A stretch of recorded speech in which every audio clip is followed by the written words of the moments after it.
आज की इस वीडियो में दोस्तों जो क्वेश्चंस हम करने वाले हैं, आप लोग दोस्तों चेक कीजिएगा आप कितने क्वेश्चंस का आंसर सही कर पा रहे हैं। और आप सभी स्टूडेंट कमेंट बॉक्स में अपना स्कोर भी बता दीजिएगा कि इतने क्वेश्चंस का आंसर सर हमारे सही हुए हैं। तो चलिए स्टार्ट करते हैं। देखिए फर्स्ट क्वेश्चन में पूछा गया है, पानी को वाटर को ब्लीचिंग पाउडर में मिलाने पर दोस्तों कौन सी गैस निकलती है? सही आंसर होगा क्लोरीन गैस। नेक्स्ट क्वेश्चन, सार्वभौमिक गुरुत्वाकर्षण ग्रेविटेशन कांस्टेंट्स की थ्योरी की खोज किसने किया था? तो आपको पता ही है, आइजैक न्यूटन ने। लोहे में गैल्वेनाइजेशन की प्रक्रिया में किसका प्रयोग किया जाता है? तो आप सभी जानते हैं दोस्तों, लोहे को जंग से बचाने के लिए उसमें गैल्वेनाइजेशन की प्रक्रिया अपनाई जाती है, जिसमें जिंक का जो है ना, जिंक की एक परत चढ़ाया जाता है लोहे पर। हाइड्रा अपना रीजनरेशन किस विधि से करता है? सही आंसर होगा मुकुलन। इसे हम इंग्लिश में वडिंग कहते हैं। देखिए यहाँ पर दोस्तों आप लोग पढ़ सकते हैं वर्डिंग का क्या प्रोसेस है। हाइड्रा में क्या होता है ना, ये जो आप लोग वर्ड्स देख रहे हैं ये छोटे छोटे, ये जब बड़े होने लगते हैं ना, फिर बाद में ये टूट जाते हैं और फिर एक और नया जो है हाइड्रा बनने लगता है। तो इसी तरीके से जो है हाइड्रा में रीजनरेशन होता है। पुरुष में प्राथमिक जनन अंग कौन है? सही आंसर होगा testis, option B. Next question में पूछा गया है, वाहनों व्हीकल के जो हेडलाइट होता है ना दोस्तों, आगे की जो लाइट होती है उसमें किसका प्रयोग किया जाता है? तो उन लाइटों में दोस्तों कॉनकेव लेंस का प्रयोग किया जाता है। यहाँ पर दर्पण आप लोग हटा दीजिएगा, कॉनकेव लेंस का प्रयोग किया जाता है वाहनों के हेडलाइट में। नेक्स्ट क्वेश्चन, अमीबा अपना रीजनरेशन किस विधि से करता है? तो इसे दोस्तों हम हिंदी में द्विखंडन कहते हैं और इंग्लिश में बाइनरी फिजन कहते हैं। ऑप्शन सी इसका सही आंसर होगा। देखिए यहाँ पर दोस्तों आप लोग पढ़ सकते हैं, और ये है बाइनरी फिजन इन अमीबा। यहाँ पर आप लोग पिक विन का देख सकते हैं। नेक्स्ट क्वेश्चन में पूछा गया है, हीरे के कार्बन परमाणु के बाहरी कोश सेल में मुक्त इलेक्ट्रॉन की संख्या कितनी होती है? सही आंसर होगा 0। नाइट्रोजन परमाणु में उपस्थित न्यूट्रॉनों की संख्या कितनी होती है? 7। नेक्स्ट क्वेश्चन, विद्युत प्रवाह करंट को मापने के लिए किसका प्रयोग किया जाता है? तो जिस यंत्र का उपयोग किया जाता है ना, उसे दोस्तों हम एमीटर कहते हैं। और करंट का एसआई यूनिट होता है जिसमें मापा जाता है, उसे हम क्या कहते हैं? तो एम्पियर कहते हैं। और जिस यंत्र के द्वारा मापा जाता है उसे हम एमीटर कहते हैं। और बैरोमीटर क्या है? तो एटमॉस्फेरिक प्रेशर को मापने के लिए जिस यंत्र का उपयोग किया जाता है उसे दोस्तों हम बैरोमीटर कहते हैं। जाइगोट का निर्माण किससे होता है? तो इसका सही आंसर होगा ऑप्शन डी, ए एवं बी दोनों से। नेक्स्ट क्वेश्चन, सर्च लाइट में किसका प्रयोग किया जाता है?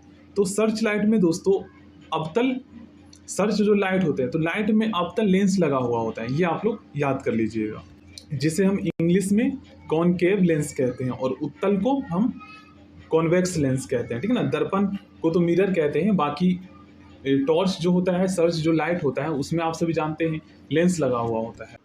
किस धातु को आसानी से चाकू के द्वारा काटा जा सकता है? तो इस मेटल को दोस्तों हम सोडियम के नाम से जानते हैं। और सोडियम दोस्तों बिल्कुल पनीर के जैसा होता है, आप लोग सर्च करके देख भी सकते हैं। संवेग किसके बराबर होता है? संवेग को हम इंग्लिश में मोमेंटम कहते हैं और इसे दोस्तों हम P से डिनोट करते हैं। तो P = m × v। ठीक है ना, द्रव्यमान जिसे हम इंग्लिश में मास कहते हैं, तो मास को m से डिनोट करेंगे और वेलोसिटी, जिस वेग को हम वेलोसिटी कहते हैं, जिसे हम v से डिनोट करेंगे। तो संवेग दोस्तों m गुने में v, मतलब द्रव्यमान और वेग का गुणनफल होता है। ऑप्शन ए इसका सही आंसर होगा। प्रतिरोध रेजिस्टेंस का एसआई यूनिट क्या होता है? तो इसे दोस्तों हम ओम में मापते हैं। ठीक ना, और जिसके द्वारा मापा जाता है उसे हम ओम मीटर कहते हैं। इसी तरीके से करंट का एसआई यूनिट आप सभी जानते हैं एम्पियर होता है विद्युत धारा का, और जिस यंत्र के द्वारा मापते हैं उसे हम एमीटर कहते हैं। और फोर्स का एसआई यूनिट न्यूटन होता है, और विद्युत शक्ति पावर का एसआई यूनिट वॉट होता है। और अगर आपसे एग्जाम में पूछ लिया जाए कि लेंस की शक्ति का एसआई यूनिट क्या होता है, तो वहाँ पर डायोप्टर होता है।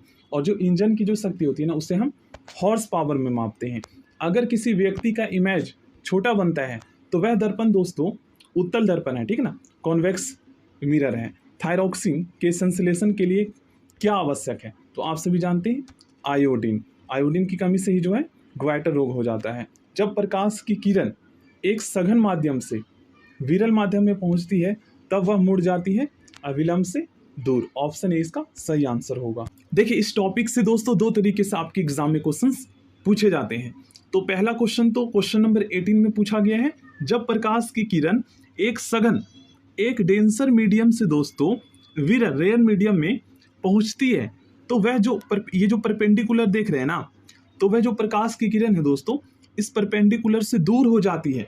याद कर लीजिएगा, पहला तरीका तो ये है कि जब प्रकाश की किरण एक सघन माध्यम से विरल माध्यम में पहुंचती है तो वो जो रेज है ना, वो जो किरण है ये परपेंडिकुलर से दूर हो जाती है, जैसे यहाँ पर आप लोग देख सकते हैं। अब दूसरा क्वेश्चन ये पूछा जाता है कि जब प्रकाश की किरण दोस्तों एक रेयर ठीक ना विरल माध्यम से सघन माध्यम में पहुंचती है तो वह परपेंडिकुलर की ओर मुड़ जाती है। ठीक ना, ये है जैसे यहाँ पर आप लोग देख सकते हैं। तो इसे आप लोगों को याद कर लेना है।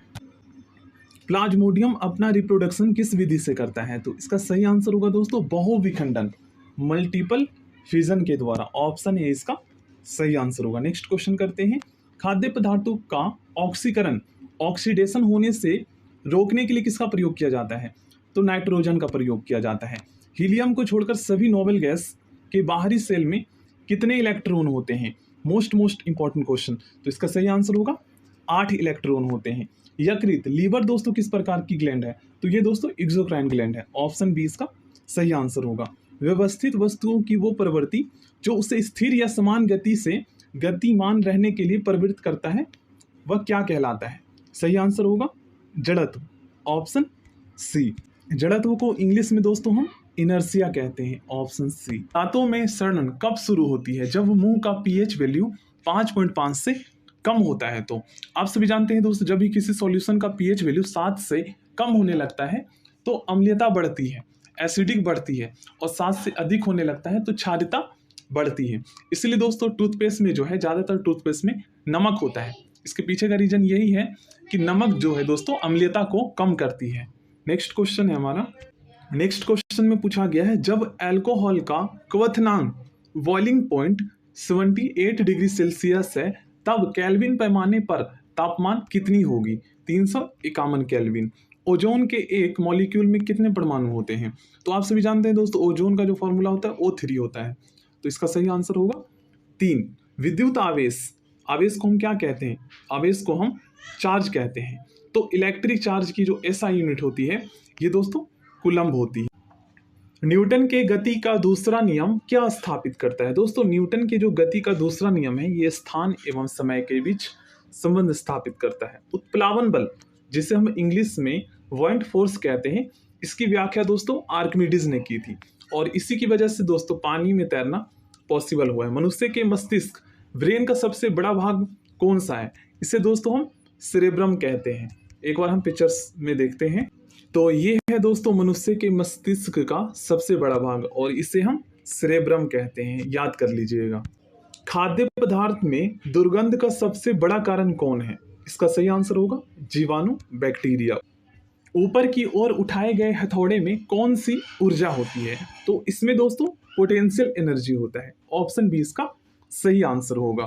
एक मिश्र धातु किसका उदाहरण है? तो मिश्र धातु को इंग्लिश में दोस्तों ALLOY एलोय कहते हैं और ये दोस्तों ठोस विलयन सॉलिड सॉल्यूशन का उदाहरण है। पृथ्वी की ताप की वृद्धि के लिए सबसे बड़ा जिम्मेदार कौन सा कारक है? तो इसका सही आंसर होगा कार्बन डाइऑक्साइड।